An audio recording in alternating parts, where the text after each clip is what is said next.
Over the years, so many pop stars have talked about feeling like slaves to the record labels, or like puppets on strings being controlled by the guys in suits behind them. But nothing has been more covered up and scarier than the dark world of K-pop. First, we're going to talk about a guy named Henry Prince Mack, former member of a K-pop group called JJCC. So he made a video where he talked about all of the dark secrets of K-pop. You could be working, 24 hours in a day. Now he refers to the contracts that the K-pop stars sign as slave contracts.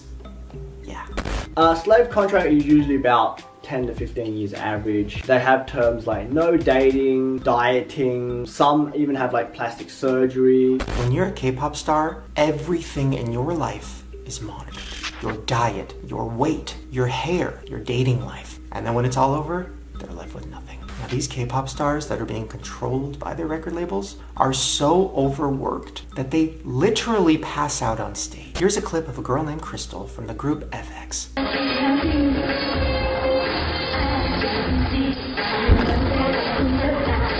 K-pop stars have been passing out on stage for years.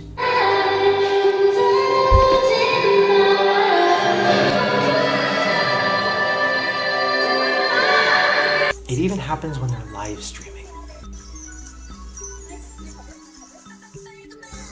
Now, fans of BTS started noticing that during their live performances, some of the members were getting tired. They'd be vomiting off the side of the stage. And sometimes after a show, they'd even have to be hospitalized. 근데 제가 그렇게 쓰러질 줄 몰랐어요.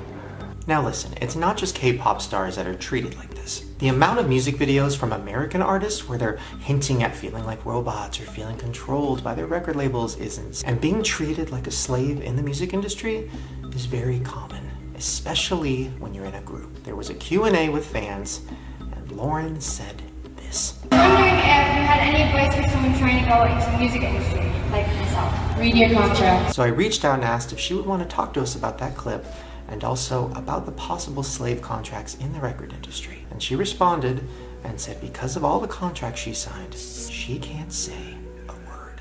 Oh, guys, I cannot. My voice is a shot. I need you. We're gonna get through it, okay? Like we always do.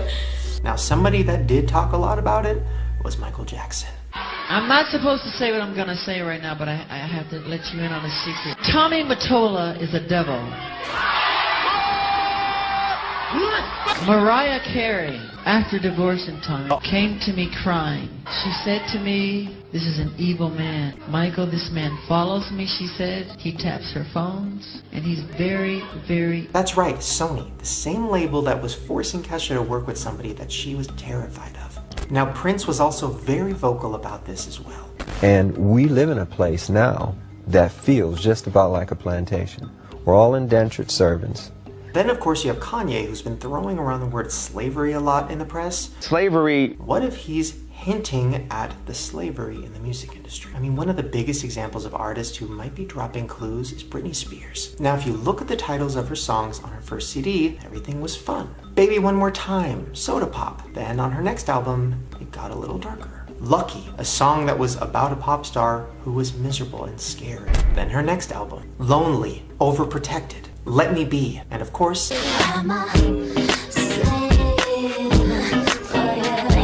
and if you look at the record label that she's owned by, it's called Jive, which, you guessed it, is owned by Sony. And if you're wondering what record label Fifth Harmony was under, it was called Epic Records, owned by Sony. Literal slaves. And guess who Camila Cabello's with now?